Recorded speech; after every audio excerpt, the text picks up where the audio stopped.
Et donc j'ai pu voir ce lieu se transformer, gamin, voir mon père acheter un vieux bulle, un vieux Trax, une vieille pelle, et remuer des millions de mètres cubes de terre, c'était fascinant.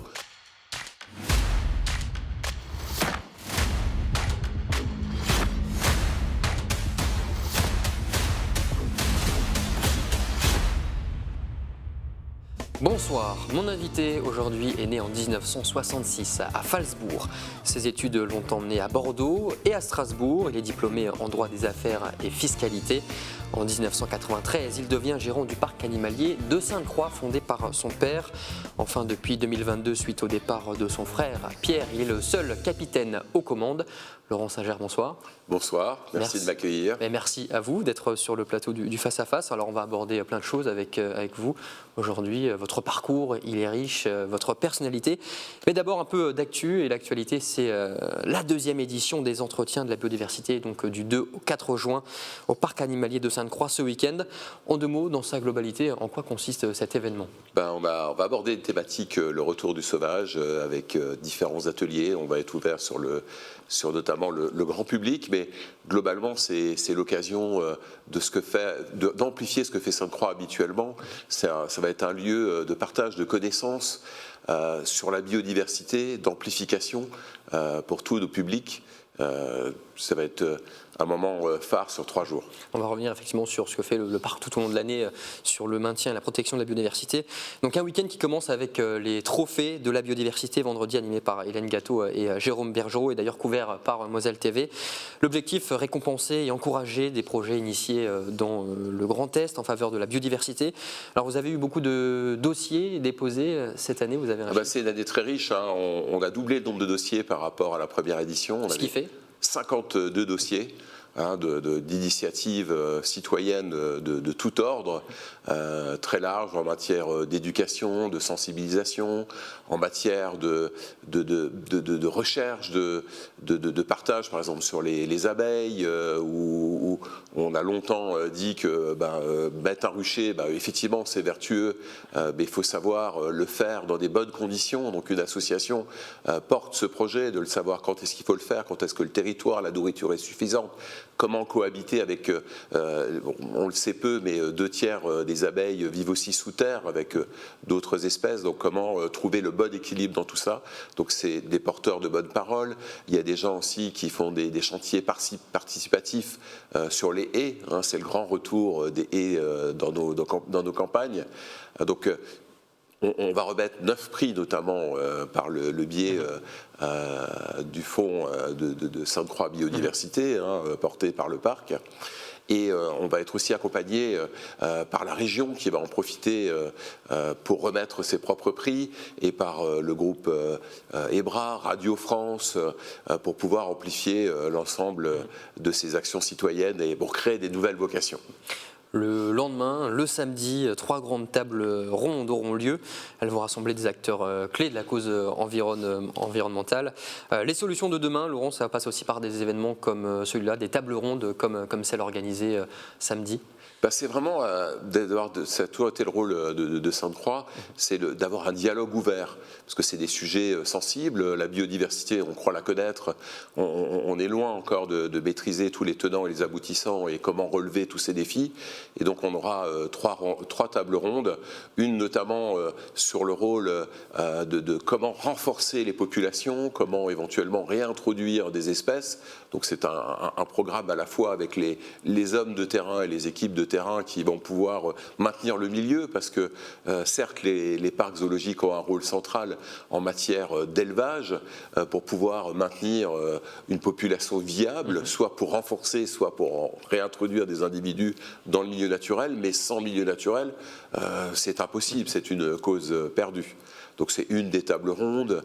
On a une table ronde sur aussi tous nos animaux emblématiques du Grand Est, avec le balbuzard, le pigargue, le hamster, voir qu'est-ce qui est fait. Il y a des choses qui sont déjà faites, que ce soit sur le grand hamster, que ce soit sur le programme des Cistudes, dont on est le leader du programme européen d'élevage, où on a déjà réintroduit en partenariat avec d'autres collègues plus de 500 individus en Alsace. place, avec encore d'autres programmes de relâchés. Les cistudes, les petites tortues. Voilà, c'est ça, tout à fait, oui, complètement. Merci de le faire préciser. Et une dernière table ronde aussi, un classique, parce que c'est souvent sujet à polémique. Quelle est la place dans cet équilibre, dans cette biodiversité des grands carnivores? Et ça va être un sujet sensible, notamment avec le loup, le lynx, le retour du chacal doré, etc. Là, l'équilibre est complexe à trouver. C'est certainement là où l'homme doit faire le plus de compromis par rapport au loup notamment, pour jusqu'où il est prêt à vivre, pour permettre de vivre ensemble, de cohabiter. Qu'est-ce qui est possible de faire? Et c'est un sujet complexe. Ça n'a pas toujours été facile, la cohabitation entre l'homme et le loup, d'ailleurs on y reviendra. Les trophées, les tables rondes ne sont accessibles que sur invitation, mais d'autres animations sont prévues pour le grand public et vous avez mis aussi l'accent sur cet aspect-là. Comment vous allez faire pour vulgariser tout ce qui peut être un peu scientifique finalement pour... C'était une grande frustration de la première édition. Nous étions en pleine pandémie où on n'a pu que très partiellement, parce que évidemment les semaines de la biodiversité ont une vocation d'être ouvertes sur le public. Le public de Sainte-Croix, le public mosellan, le public du Grand Est, de façon la plus large. Donc il y aura déjà, grâce à votre aide et à d'autres partenaires, on va pouvoir s'appuyer sur les réseaux sociaux. Mais à Sainte-Croix même, toute cette semaine de la biodiversité s'est construite avec le collectif de la biodiversité, où à la fois l'Adréal, l'OFB, le Parc naturel régional de Lorraine, la région, un certain nombre d'associations aussi qui sont soutenus par le Fonds de dotation Sainte-Croix Biodiversité, seront présents sur site avec le biais de stands, mais de stands très vivants. Il y aura des animations, nos visiteurs vont pouvoir participer, ça concernera le jeune public comme le grand public, avec là à nouveau des témoignages, des expositions photos, la médiation par le spectacle, la projection de films. Enfin, ça va être un week-end très animé et on va pouvoir aller à la rencontre, parce que finalement tout ça c'est la réunion de gens qui sont complètement passionnés, complètement habités par la biodiversité et qui seront là pour partager leur passion avec le grand public. Et donc on ne va pas s'ennuyer. On va reparler dans quelques instants de votre parcours, mais avant je vous propose de faire une petite pause café. C'est parti. Première question, c'est la même pour tous mes invités, votre café plutôt court ou long? Court. Court. Votre plaisir coupable? La gourmandise au sens large. J'aime beaucoup découvrir des saveurs et voilà, je suis un gourmand. Et dans ce même thème, votre plat préféré peut-être? J'ai pas de plat préféré. Je suis vraiment ouvert sur les cuisines du monde, évidemment sur les plats qu'on peut plus le faire. À ma maman, comme on a pu manger, comme on peut les manger en Moselle, toujours le hachis parmentier, allez, aussi fallait en donner. Votre passe-temps favori? Passe-temps favori, d'être ouvert sur le monde, la lecture, la randonnée. Et la randonnée, lecture et randonnée, on va retenir ça. Votre plus grand défaut et votre plus grande qualité? Une question délicate. C'est toujours compliqué de parler de soi. Toujours compliqué, effectivement, de parler de soi. Plus grand défaut, peut-être d'être trop perfectionniste. C'est-à-dire que dans mon travail, dans la passion qui m'habite, par les aménagements à Sainte-Croix, par être le plus optimal possible par rapport aux visiteurs, par rapport à cette entreprise que je porte avec les équipes, c'est toujours de voir le coup d'après, de peut-être pas prendre le temps de se poser, de profiter de ses victoires et d'être trop perfectionniste. Ça peut être aussi une qualité. Oui, ça peut se retourner dans l'autre sens, oui. Et si vous aviez alors une qualité à nous donner? D'être ouvert sur les autres, le monde, le plaisir de travailler en équipe et d'essayer effectivement de jamais être dans le tout noir, dans le tout blanc, essayer de trouver des compromis, mais des compromis qui nous permettent de continuer à avancer. D'avancer.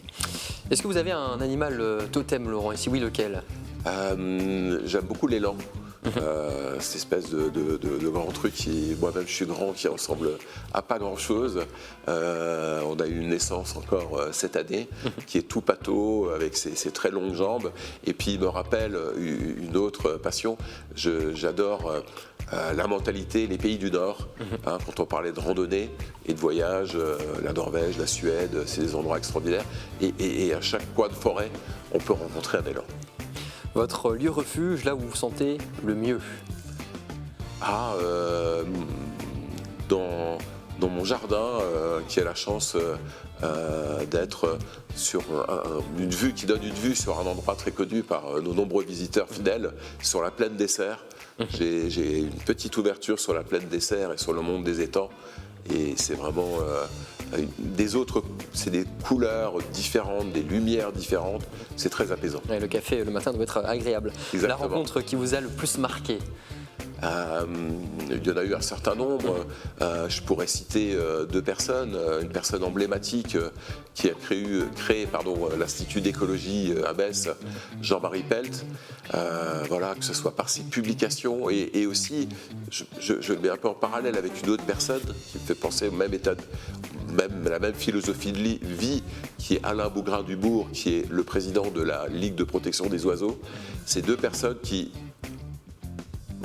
en permanence portent la bonne parole, vont sur le terrain, rencontrent les gens, malgré les difficultés, malgré les scepticismes que peut rencontrer Alain, qui est encore un ambassadeur extraordinaire de la cause des oiseaux, mais de la biodiversité au sens large. C'est des gens dont la passion est sans limite. Et qui ont eu un véritable impact. Exactement. Enfin, qu'est-ce que vous aimeriez que les gens retiennent de vous? Oh là là, ça c'est une question... j'ai plutôt tendance à être... un peu modeste, du moins modeste à long terme, mais effacé. C'est plutôt le lieu de Sainte-Croix, ce qu'on a pu en faire.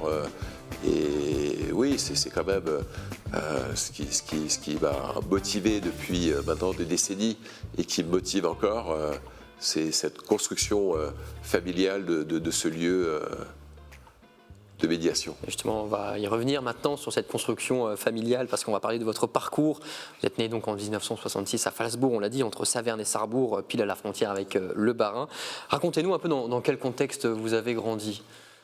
Grandi dans une ferme, donc depuis des générations, on est agriculteur, paysan, et donc aux côtés effectivement de Pierre, mon frère, de Gérald et Liliane, nos parents, qui sont installés à Sainte-Croix en 1967.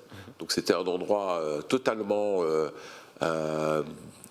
abandonné depuis plusieurs décennies, avec une grande biodiversité sur la faune et la flore. Et donc j'ai connu l'installation d'un élevage de textiles, des moutons. Mon père a gagné de nombreux prix dans ce domaine-là. J'ai très vite compris, même si c'était un peu étrange en tant que jeune enfant, cette passion pour la faune, la flore et cette volonté dès les années 70, parce que cette volonté de créer ce parc de vision remonte à plus de 50 ans. Et donc j'ai pu voir ce lieu se transformer, gamin, voir mon père acheter un vieux bulle, un vieux Trax, une vieille pelle, et remuer des millions de mètres cubes de terre. C'était fascinant, pour faire des étangs, pour trouver le premier parc de vision avec 20 hectares d'étangs, 20 hectares de prairies, 20 hectares de forêt, pour trouver un biotope le plus équilibré possible. Et puis cette longue aventure, les années 80, où ça a été difficile de trouver le public, c'était très avant-gardiste comme idée. Le parc a ouvert en 80, c'est ça? En 1980, oui, c'est ça. Donc les débuts ont été difficiles. Oui, les débuts difficiles. On était sur la faune patrimoniale, c'est une école de la nature, donc c'était difficilement compréhensible. Aujourd'hui, c'est complètement intégré par le public et nos partenaires. Et cette construction et mes études et après cette envie de rejoindre cette entreprise qui a été plus fort que tout. Alors vous en avez parlé, c'était une de mes questions. Vous aviez déjà conscience, étant jeune, de ces aspects environnementaux finalement défendus par votre père? Pas totalement au début. Au début, je me voyais agriculteur, je montais sur les machines, je participais aux récoltes, je dormais sur les tas de foin. J'étais vraiment persuadé que j'allais devenir agriculteur. ce qui n'a pas été le cas. On a souvent des passions de jeunes gamins, mais ce n'était pas le cas. Vous êtes passé à Strasbourg et à Bordeaux pour vos études. Oui. Revenir en Moselle, c'était une évidence? C'était une évidence, pas pour tous. J'ai passé des moments fantastiques dans le Bordelais avec beaucoup de rencontres, beaucoup d'amis qui avaient une vision, on peut peut-être encore la voir, mais de moins en moins la Moselle est de plus en plus verte, et de plus en plus souriante, et de plus en plus accueillante. Mais il y a 30 ans, il y avait une perception, voilà, quelle idée de retourner, mais reste avec nous, on va t'enchaîner, on va t'empêcher de repartir par amitié. Et non, j'étais évidemment content de revenir et très fier de l'évolution de la Moselle et de son attractivité. En 93, vous avez alors 27 ans à peine, vous devenez le gérant du parc. C'était une certaine pression à l'époque à endosser ou pas du tout, ça s'est fait naturellement? Ça s'est fait naturellement. On avait un père qui est malheureusement décédé depuis un peu plus d'une dizaine d'années, qui était vraiment le fondateur, le porteur de cette idée-là. Il nous a jamais mis de pression, jamais de jugement. Très vite, il nous a confié les responsabilités et c'était vraiment très agréable. C'était vraiment il n'y avait pas la pression du paternel, il n'y avait pas de jugement, il y avait simplement un accompagnement vraiment des plus positifs et des plus constructifs. Ouais. Très rapidement, Laurent, avant de passer à la suite et de parler du parc aujourd'hui en 2023, Pierre Singer donc, est parti, votre frère, en 2022. Vous avez racheté ces parcs. Comment s'est déroulée la cohabitation avec lui pendant 30 ans? Est-ce que vous êtes fiers de là où vous avez amené le parc aujourd'hui tous les deux? C'est de réussite collective, en y incluant évidemment nos parents. On a été très complémentaires. Moi, j'ai pu, effectivement, par mon côté plus gestionnaire, j'ai pu m'investir totalement dans le développement de l'attractivité du parc, parce que j'ai une vraie passion aussi sur les constructions écologiques, sur donner les meilleurs espaces possibles à nos animaux en matière de bien-être, etc. Enfin, cette côté aménagement, développement de Sainte-Croix m'a vraiment animé. Et Pierre, lui, de ce côté, justement, a pu être un ambassadeur de l'image de Sainte-Croix auprès de l'ensemble de nos partenaires. Il a porté la responsabilité de tout le pôle communication, et Dieu sait que c'est important. Et donc, j'étais plus sur l'interne, lui plus sur l'externe. Donc, ça se complétait bien. On avait nos personnalités, mais avec une vision commune de ce qu'était Sainte-Croix, cette école de la nature. On va prendre maintenant quelques minutes pour parler justement de l'actualité du parc de Sainte-Croix en dehors des entretiens de la biodiversité. L'année 2023 est l'année du loup. Une nouvelle meute est d'ailleurs arrivée cet hiver, une meute de loup blanc. Est-ce que c'est l'animal emblématique du parc aujourd'hui, le loup?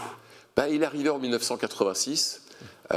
C'est vrai qu'il est vraiment emblématique, il a été longtemps et il l'est encore de façon plus modeste dans notre logo, donc on est effectivement reconnu pour ça. C'est un animal effectivement où on parle, quand on parle de cohabitation hommes-animaux, qui demandent le plus de concessions, la difficulté avec les éleveurs, et on comprend leurs problématiques, la difficulté avec les chasseurs, etc. Donc c'est vraiment un animal totem qui nous permet de parler de cette cohabitation et qui est essentielle à notre sens, et qui suscite aussi, ça fait partie des animaux phares, mais il y en a bien d'autres, qui suscitent de l'émotion.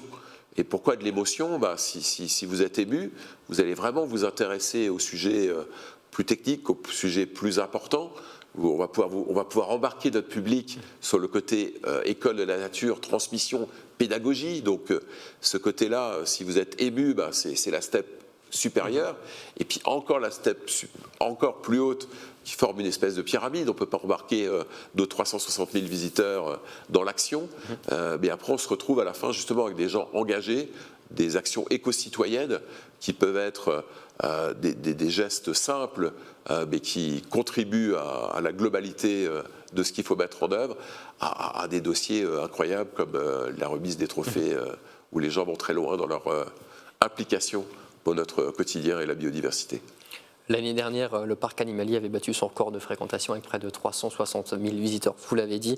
L'ambition est de faire encore mieux, j'imagine, en 2023. Quelles sont les grandes nouveautés qui attirent peut-être depuis l'ouverture là, et qu'est-ce qu'on aura le droit dans quelques temps de découvrir peut-être? Alors, l'ambition, c'est, si on veut garder, et c'est notre objectif, il n'y a pas de question, on veut garder du sens à notre action et pouvoir effectivement être cette école de la nature et de l'environnement pour faciliter et réussir la transition écologique. Une fois que j'ai dit cette phrase-là, c'est lourd de sens, donc c'est complexe. Donc pour réussir cette transition écologique, il faut aussi qu'on soit exemplaire. Donc il faut un développement, mais raisonné, durable. Notre objectif, c'est pas d'avoir 500 000 visiteurs demain. C'est de pouvoir d'aller de plus en plus loin avec nos visiteurs, que ce soit nos hébergés ou les visiteurs jour, pour justement transmettre cette passion, poursuivre la route ensemble. Mais une fois dit ça, ça n'empêche pas d'avoir des équipements qui sont en perpétuelle modification et amélioration. Et on va notamment l'année prochaine, avec une vision plus large effectivement, nos animaux sont les ambassadeurs, mais on s'intéresse aussi par exemple à l'agriculture. On l'a bien vu, c'est nos origines. L'agriculture, prendre soin de la terre, c'est prendre soin de la terre, c'est prendre soin de l'humain. C'est évident, c'est la nourriture, c'est les couloirs, la transition écologique, etc. Donc on va créer un nouveau pôle d'agriculture, mais on va aussi l'année prochaine monter un bâtiment. Ça ne peut pas être plus durable. On a récupéré un bâtiment qui allait être détruit, une ancienne ferme mosellane de 1723, qui fait 651 pièces, qui va être complètement remontée tel un puzzle, avec les techniques anciennes, le torchis, des isolations avec des produits locaux, etc. Et elle va symboliser l'école Sainte-Croix, l'école d'intérieur, avec la création de plusieurs classes qui seront ouvertes aux publics les plus jeunes et les publics les plus grands. Il y aura une nouvelle ferme sur les animaux domestiques, avec notamment la chèvre lorraine, des animaux emblématiques de nos régions, avec plus de 2 hectares consacrés aux animaux domestiques. On a un programme important sur l'aigle, le pigargue à queue blanche, qu'on va accueillir chez nous pour qu'il puisse se reproduire dans de bonnes conditions et participer à un programme de relâcher de 80 individus d'ici 2030 sur l'ensemble de la France et notamment dans la région du lac Léman. Il y en a 2 qui sont nés, je crois, récemment. Exactement. Voilà, vous suivez parfaitement l'actualité. Très proche du parc, encore 2 qui sont nés. Il y a très peu de couples encore en France, même s'ils sont en train de revenir, à l'image du balbuzard, etc. Donc c'est soutenir tous ces programmes. Donc on a des investissements prévus, un développement prévu, mais le plus raisonné possible. Et on peut quand même se faire plaisir. On aura une aire de jeu vraiment assez innovante dans la thématique de notre petit personnage de Néo sur la biodiversité mondiale, qui sera présente l'année prochaine aux côtés de cette nouvelle ferme et qui sera vraiment attractif et qui va permettre de passer encore des messages aux tout petits tout en s'amusant, parce qu'on est là quand même aussi pour s'amuser et passer un bon moment à Sainte-Croix. Il y a encore plein de choses à découvrir voilà. L'année prochaine. Oui. On termine maintenant cette émission. Laurent, on va tester un peu vos connaissances. C'est l'heure de l'addition. Alors, on conclut par un quiz, une manière aussi de faire découvrir des choses à nos téléspectateurs, bien sûr, qui nous suivent. Alors, je vais vous interroger sur les animaux du parc de Sainte-Croix, forcément. À chaque fois, j'ai plusieurs propositions de réponses. Alors, attention, musique de suspense. Première question. Alors, au début, c'est assez facile. Quel est cet animal qui sait, malgré son gabarit, grimper aux arbres, nager et atteindre des vitesses de 50 km/h? L'ours, le cerf ou le loup? Je pense que c'est l'ours. Et bien sûr, c'est la bonne réponse. Qui est effectivement impressionnant. Deuxième question, quelle est la meilleure heure pour écouter le brame du cerf? Vers midi, aux aurores et crépuscules, ou alors il n'y a pas de meilleur moment? La réponse, elle peut être multiple. Il n'y a pas de meilleur moment. Même si, effectivement, en pleine journée, quand il va faire plus chaud, les animaux sont moins actifs, donc ils sont plus actifs vers le soir, et en matinale aussi. Donc c'est un peu la nature qui décide, les événements, le maître de la place du brame. Mais en général, la journée, c'est moins spectaculaire, mais ça peut l'être. Effectivement, il y avait 2 bonnes réponses là-dedans. Troisième question, alors c'est un qui suis-je? Je suis un animal, vous me donnez la réponse dès que vous l'avez, là il n'y a pas de proposition. Je suis un animal particulièrement sociable et enjoué. Mon espèce est très organisée. Je passe le plus clair de mon temps dans des terriers souterrains. Est-ce que vous parlez du chien de prairie? Le chien de prairie, tout à fait. Voilà, le chien de prairie, très bonne réponse. Qui effectivement est vraiment un animal fun à observer Et qui plaît aux parcs. Et puis ils ont une vie de famille des fois agitée. Enfin, ça peut créer des conflits. Quatrième question, quel est cet animal autrefois très répandu qui a subi une chasse intensive provoquant l'extermination de l'espèce en France? Non, pas le bison. Ah, le bison au 5e siècle, on en avait encore en Lorraine. D'accord. Provoquant donc l'extermination de l'espèce en France dans les années 30, puis qui a fait son retour depuis 1992, le lynx, le coyote ou le loup d'Europe? Le coyote, non. Le lynx, tout dépend des endroits. Vous vouliez parler du loup? Le loup, tout à fait. Et oui, parce qu'à l'époque, le fameux grand méchant loup des histoires a beaucoup nui aussi forcément au loup d'Europe. Cinquième question, combien de pandarous resteraient-ils dans la nature? Moins d'1 million, moins de 100 000 ou moins de 10 000? Moins de 10 000. Moins de 10 000, effectivement. Il en resterait entre 2500 et 10 000 pandarous dans la nature, qui est classé d'ailleurs en danger sur la liste rouge des espèces. Ouais.